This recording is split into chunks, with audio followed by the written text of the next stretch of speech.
So when you beat a team 70-0, that means everybody who is dressed can play football. In fact, if I would have snuck on the field and gotten to a jersey, I think I could have snuck on for a snap. It wouldn't have ended well, but I could have snuck onto the field and played a snap. I'm Stephen Means, that's Andrew Gillis, and that's Stefan Krajisnik. We're going to talk about people who are not starters that we felt like flashed against Grambling when Ohio State beat them 70-0. Stefan, we'll start with you. Who's your freshman?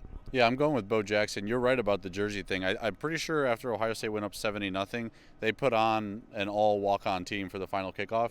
And Steven and I were standing right there, and these dudes came and they were pumping up the student section, so that was pretty cool to see.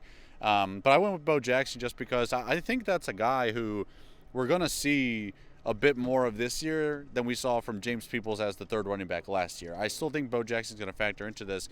And the reason I think that is something you and I were talking about on the sideline when he broke I think it was like a 50-yard run down the sideline here in the fourth quarter, was he might be the most explosive of the three running backs that we think are going to contribute to this offense. And that's something that this offense could use, right? I think we all like C.J. Donaldson, we all like James Peoples, but there's an element to Bo Jackson's game that's a little bit different from them. I don't know if I'd go as far yet as like saying he's a Travion adjacent, but in terms of big playmaking ability, he's probably the closest thing you have. So we saw, a tough 11, 12-yard run that he had early in the second half. We saw the big run that he had down the sideline later in the second half. Like that's a dude who's got all the athleticism that you want at that position.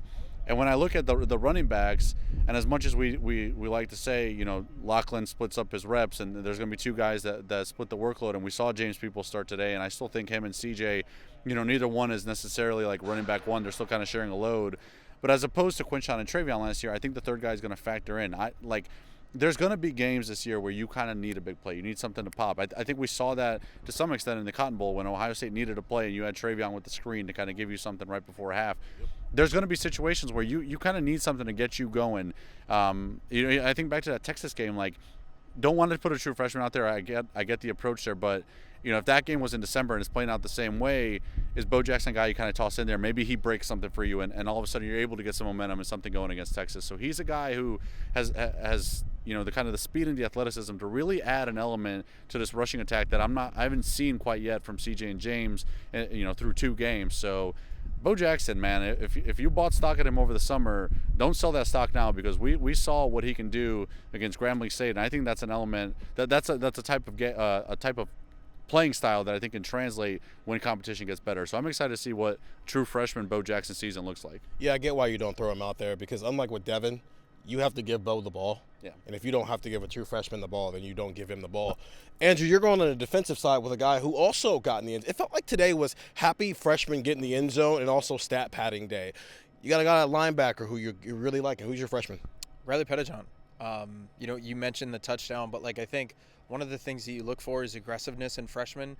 When we talked about Aaron Scott last spring, one of the things that we kind of pointed out is hey guys, keep an eye on this dude. And I know, hilariously, he's not a starter right now because Ohio State's cornerback room is so good, but aggressiveness is what you want to see from him. I think you saw that.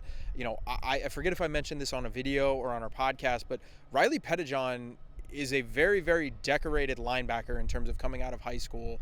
Came from a really good area in Texas, in the Dallas metro area. So he's coming into Ohio State not necessarily shook by D1 players. He's not necessarily shook by players that could play at Texas A&M, at Ohio State, at whatever SEC school. I'm keeping an eye on him because I saw a lot to like from him today. I think we liked a lot to see from him. I'm keeping an eye on him just over these next couple of months, man. You got Arvell Reese, you got Sonny Styles. All right, there you go. There's your starting linebacker tandem. Peyton Pierce is the third guy in that mix. And it feels like there might be room for a fourth. And I don't want to discount Riley Pettijohn is in that mix. Garrett Stover is in there as well. TJ Alford, we heard his name a few times today, another freshman linebacker. It seems like Eli Lee is a little bit ways off, but he's in that mix as well as another kind of depth linebacker. I just think if you had to make a two deep in late October for the Purdue game in November, for the UCLA game in November, Riley Pettijohn being that fourth linebacker is not crazy to me. So he's not going to start this year sans injury or anything like that, just because you have two great linebackers with Styles and Reese.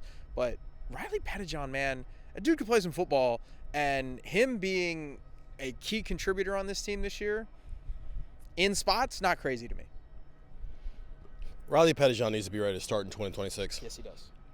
That's a dude, man. I don't know how he wasn't a 5-star recruit composite guy. That's a dude down there. You could talk about Devin. We got a healthy dose of him today, and I thought he played well. You can talk about some guys who are not a freshman. Aaron Scott, he had a almost pick today. I thought he flashed as well. Nate Roberts got in the end zone as well. Isaiah West got out there and got on the field as well. Tavian St. Clair, they did let him throw it for at least a drive before he turned into a handoff machine like we knew he was going to do as the third quarterback. But I'm going to talk about a guy who has actually been here for a little bit, and I think there is a role for him to be had, and that's Bryson Rogers. There are a lot of good receivers on this team, and you got to find a way to get on the field when it feels like the top three are locked in with Jeremiah Smith, Carnell Tate, and Brandon Ennis. I'm not all the way satisfied with what I've seen from Brandon Ennis as a returner yet. We know what Caleb Downs can do as a returner, but that's not going to be the consistent thing. It wasn't perfect, but Bryson Rogers is fast.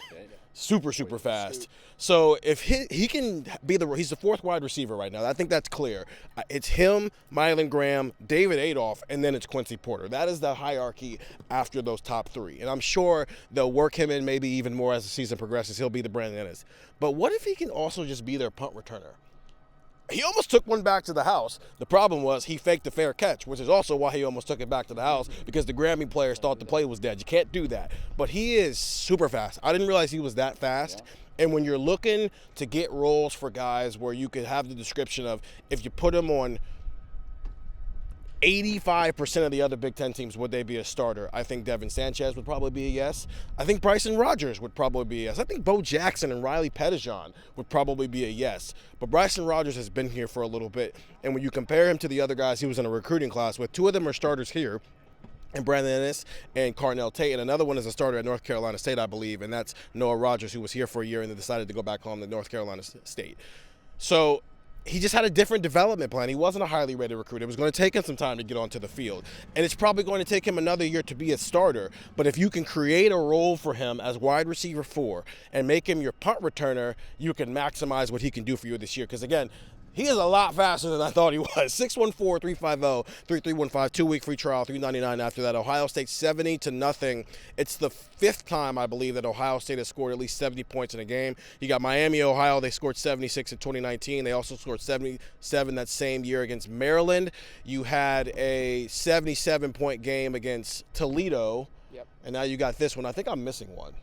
Florida A&M. Is that right? Yeah, no, just in the Ryan Day era. In the Ryan Day era. Yeah, I don't know. The last two times they played at HBCU school, they've scored 70 points. Look how prepared we are. Buckeye talk. Listen, 614-350-3315. It's a 2-week free trial, $3.99 after that. And go listen to Buckeye Talk wherever you find podcasts. I'll have a more concrete answer to that thing I did text our texters already. Ohio State 70 to Grambling 0. Steven, Stefan, Andrew, Ohio next week.